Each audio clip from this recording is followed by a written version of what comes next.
Hey everyone, and welcome back to my channel, What the Beck.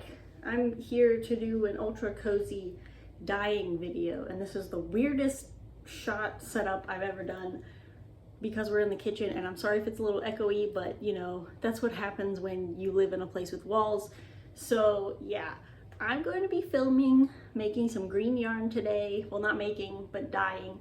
I basically got this really pretty variegated green yarn that I have used in these flower squares here from a really cute shop in London. I don't remember where it is. If I can figure it out, I'll put it down here. But I just love the foresty vibes of it. And I originally used it in my Eiffel Tower panel thing that I was working on. But I ran out and I needed to finish, I think, like 25 more of these squares. So I dyed some of my own variegated green with my new acid dyes.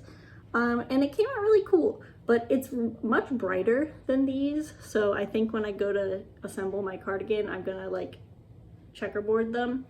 And I managed to get all but one of my flowers with the final row on it yesterday with the one that I had already dyed. There's one left that needs it. So I'm going to dye another skein plus a partial skein with a similar colorway to this, but hopefully a little less saturated like this, or a little duller. And the reason I'm doing that is the squares themselves aren't the entire cardigan. So like if I really needed to, I have like a plain green that I dyed to match this one that I could just do the final square with. But I also need yarn to sew them all together and make cuffs. And then since these squares are the size that they are, I don't know, well, it's gonna be hard to see because I have a shirt on. But my arm isn't that big, but it's not small enough that 2 squares would go around it comfortably. And 3 squares was just like, still a little bit too tight. So I'm going to make a little panel to go on the underside of the arm with this green yarn that I dyed today, and hopefully they all go well together and I can get this cardigan finished up soon. Also, I think it's a really good spring project. So yeah, this is just called the Sunburst Granny Square, and I did colors to make them look like flowers, and I just used stash yarns. So yeah, anyways, I have a pan heating up on my stove here, which you'll see in a moment.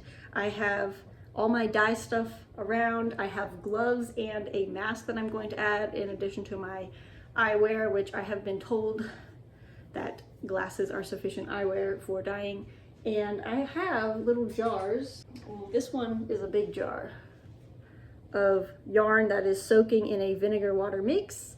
And I also have this one, which is brown, and I'm probably going to do like the same technique on the white yarn and this one, and then just see how this one comes out. I actually dyed this one with petals from flowers that were growing in my garden last year, and they were pink and they turned it brown.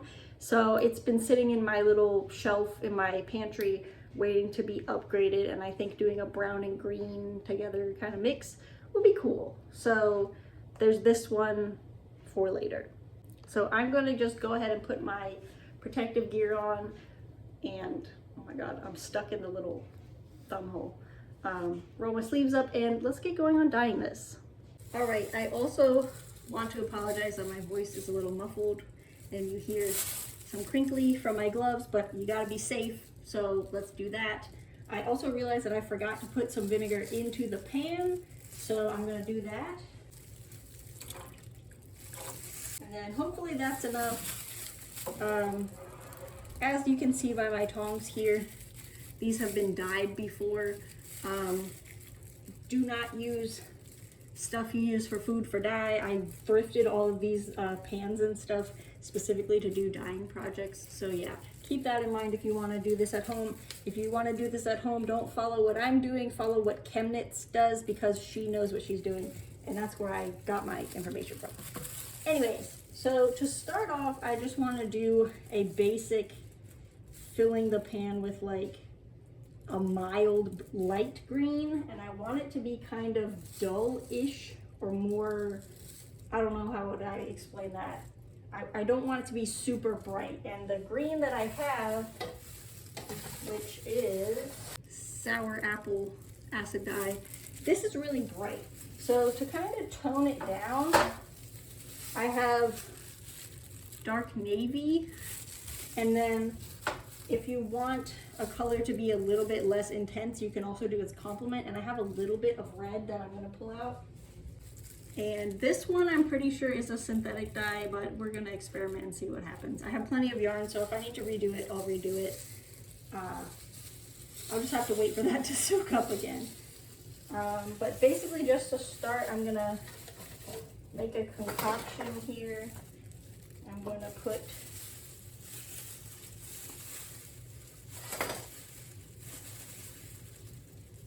if I can get the lid off. I'm just going to put the tiniest amount of red to help dull it down. And then these are actually left over from dyeing with food dye, so I'm going to add a little squirt of them.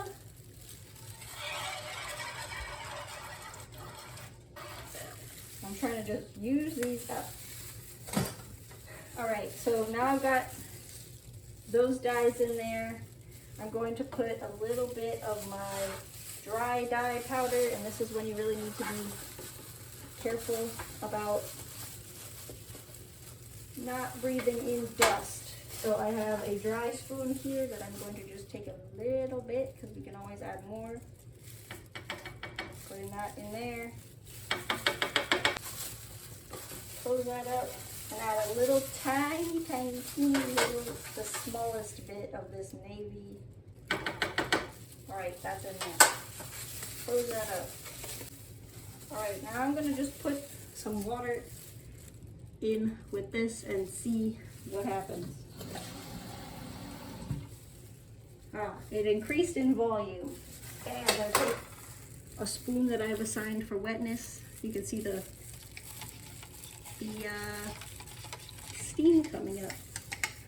Okay, so I'm just gonna add a little bit of this and see how that spreads throughout the pan. I guess I need a little bit more, because I'm basically going to dye the entire skein of yarn a light green.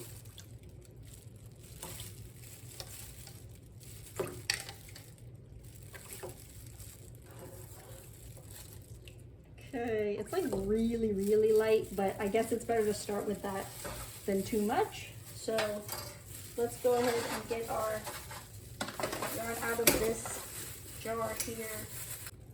I did add a zip tie to these. And I'm just gonna plop them in like that.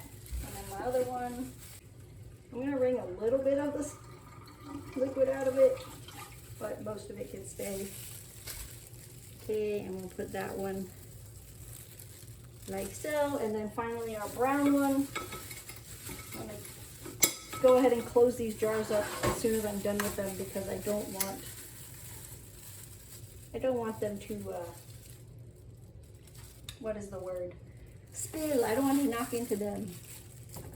Okay, so now you can kind of see that light green is starting to take on the yarn. Just gotta moosh them around a little bit and then flip them. It looks like they're absorbing a decent amount of it. This one in particular has already taken a lot of it. And I'm okay with a little bit of patchiness and variation in this yarn, so I'm gonna just add some more directly over the yarn and then swirl it up.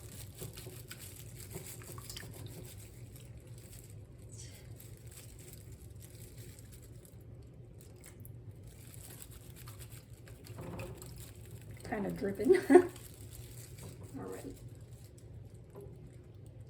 And that is the like base color here. So I'm gonna let that soak in for a little bit.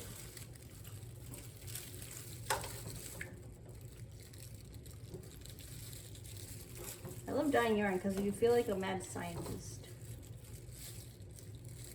This one is pretty much good to go.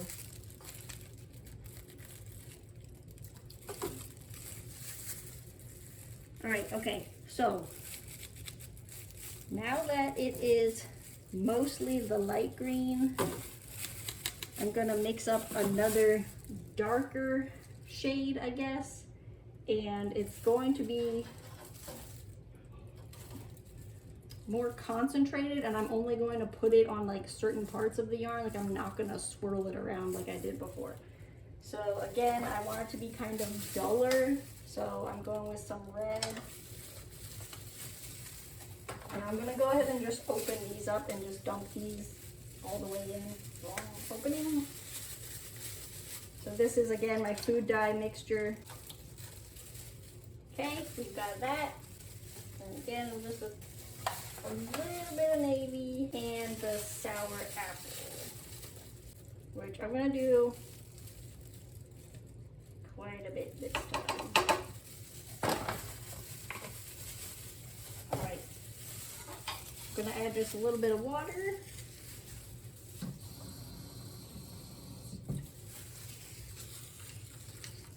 And stir it up.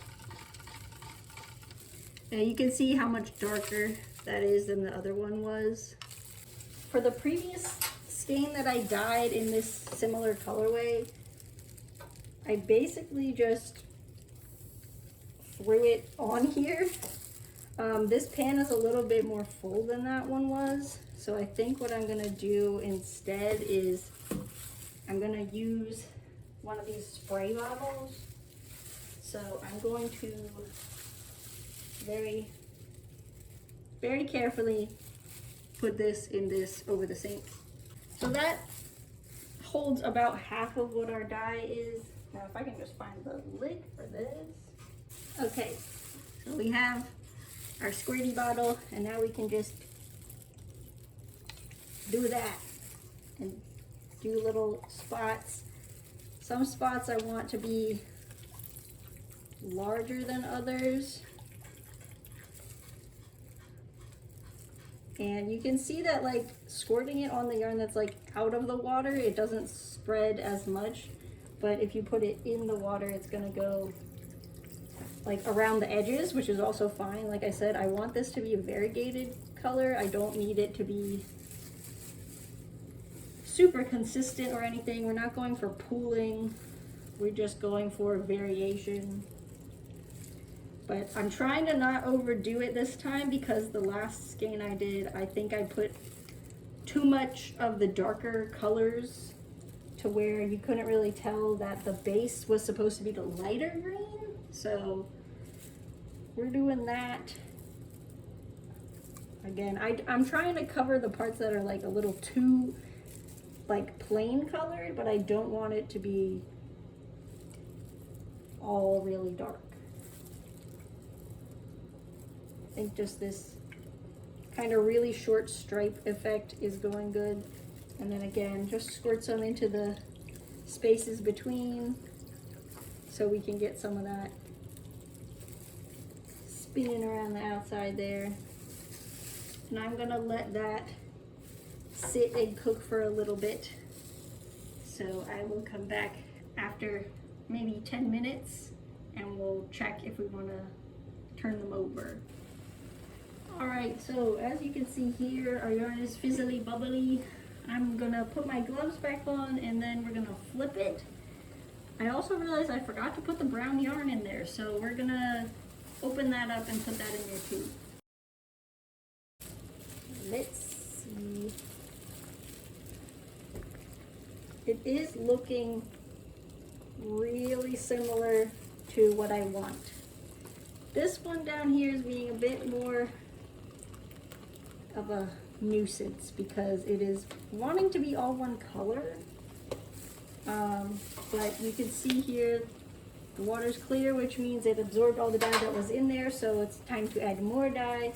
So first I'm going to put this brown yarn in here. Again, I'm going to just take a little bit of the liquid out because there's plenty of liquid in the pan, and I like to reuse my vinegar soaks. I'm going to do that. We'll put this one down here at the bottom. And actually, to help this one get some coloration, I'm gonna overlap it on this one so that we can have at least a little bit of that variegated speckly kind of color. And now we just go to town on this side. Okay, and again, I'm gonna put some on this yarn too.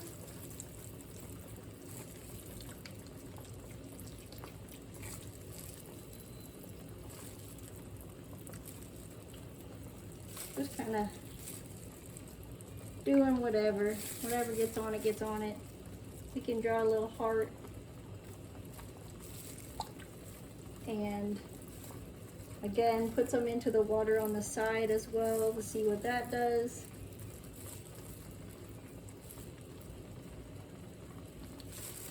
Again, I'm trying really hard to not overload it. It is very tempting to just put it all on there. I'm also realizing that this brown yarn over here, I should have known this, but because it was dyed with like pinkish, it's going to neutralize the green. So instead of being green and brown, it's probably going to be dark brown and brown, but that is also fine. That is cool with me. I do want the parts that are dark to be really, really dark. So I'm going to like concentrate the dye on those areas. Just gonna scoot this over a little bit here.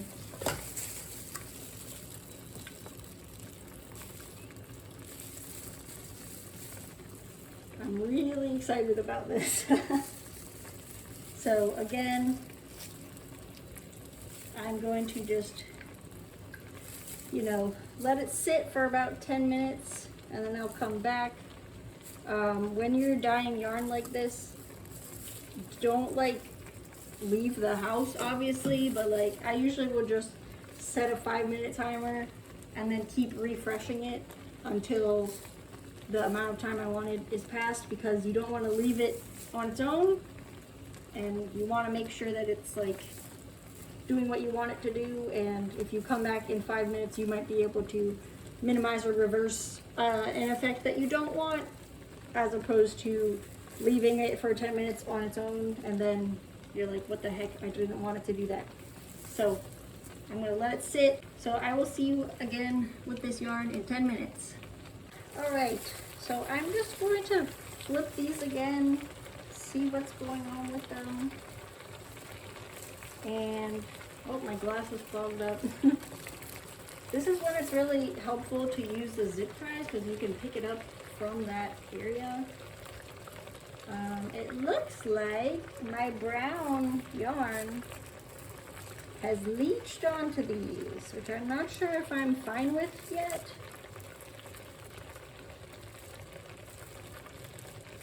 I don't remember if I fully washed out the brown yarn. I do like how this one is turning out though. So I'm gonna leave that there. I guess in the grand scheme of things, having some brown on this is fine. I maintained a lot of this light, very light green. So I'm cool with that. I think what I'm gonna do is maybe dilute what's left in this bottle and use it to put some medium green on there. And we'll cook it a little more, and then after that I'm gonna take it out. Yeah, so that's a bit less, I guess Aran color is what you call that. I want it to be green, I just don't want it to be too white. I'll move this over. So maintain a little bit of separation here. This one actually came out pretty cool. It's like camo. So if I don't end up using this as sewing yarn, I might see if I can make something small with it for my boss, because he is a hunter and he loves camo. Let me see if I can find any more really light spots on this yarn over here. there's some. Open that up. There we go. And I'm just going to try to submerge that a little more so it can get set. And look a little bit. Apparently the bottom of my bottle got on the counter. I don't want that. This is when Dawn Power Wash comes in handy. Not a sponsor, but I do use Dawn Power Wash pretty much every day for dyeing things or cleaning dishes and stuff and cat messes. It's actually really good. And that was only on there for a little bit and it already kind of got the stain up. I'm going to put another round on it and let it sit. But anyways, we're going to let our yarn cook a little bit more and then I'll be back when we wash it out. Okay. I don't want it to have a ton of brown, and for that same reason, I'm going to remove this one first. And I'm just going to gently place it in its own little pan over here.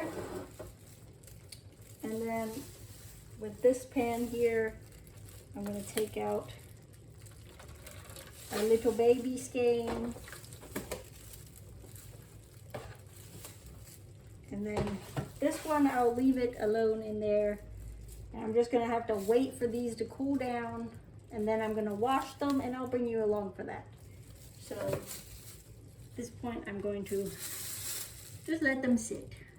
Okay, friends, here is our cooled off brown yarn. It is definitely different than how it was. I'm gonna wash this one first because I'm worried about it bleeding into the other ones. So our little tiny baby skein and the green one will be next. I'm just gonna wash it in the sink. We've relocated to the sink. I basically just put some Dawn in with it, just a little bit, and then rinse it until the water is clear.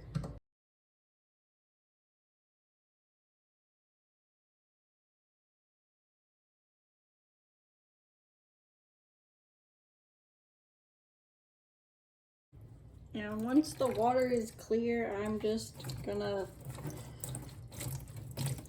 wring it out a little bit. It doesn't have to be like perfectly dry, but just so it's not so sopping. And then I'm gonna move on to my next skein.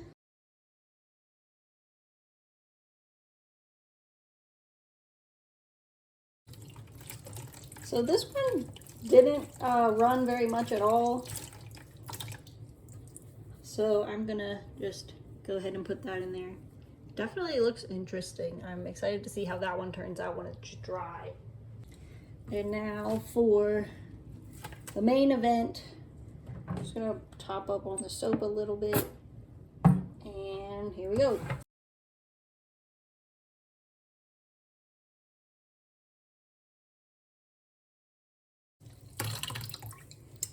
There we go, and it looks very promising. I know the lighting is a little off, but I'll be sure to get some good daylight shots for you tomorrow. And I'm now going to run these through my salad spinner, which is exclusively used for yarn. So let's do that. All right, so here's the spinner. Again, I'm just gonna put my yarn in there and spin it. And I'm gonna just do all three at once because why not? If you have one of these, also just keep in mind, like, leave a little bit of room in the center because when you put it on, it has this little knob that goes in there. And this is a centrifugal force thingy. So it spins. All right, so I have now spun the crap out of this yarn. So it's gonna be drier and easier to air dry. And basically what I'm going to do is just dump the extra water out of this bin down here, which I can actually show you. All that water was spun out. So I'm going to dump that, and then I'm going to show you how I prep these to dry and then my drying setup. Okay, and to basically get the last of the stuff. Alright, so basically to get the last of the water out, like as much as possible before hanging to dry, because we don't want the yarn to be dripping, I basically just take my least favorite towel, of which I have maybe 3, and just lay the yarn out on it like so. And then I just roll it up. Basically, I can do 2 layers sometimes, but one seems to work okay. And then you want to like spread them out a little bit so that they're not such a big chunk of yarn in one spot. And you can already feel when you start rolling that it's wet. And I just continue rolling it, and then literally I step on it for a while and just get the wetness out of the yarn and into the towel as much as possible. Do a little dance or pretend you're making wine or something. And then I open it up, and there's our yarn. This is kind of interesting. There's kind of like an optical illusion going on with this one, where it looks purple where I added the green. So here's our little tiny skein. This one is like the driest of them, probably because it's the smallest, but there's that one. Then we have our green here, which looks really cool. I'm excited to use that one. And then of course our brown one. And now what I'm gonna do is just hang these onto a chair. This is the simplest step, and it is literally just hang them on a chair and check on them sometimes.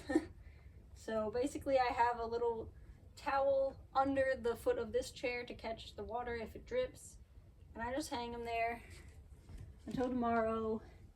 And once they are dry, I will skein them up and we will look at the color. So let's go to bed, and then tomorrow we'll look at them. Okay, so it is the next day and my yarns are fully dried.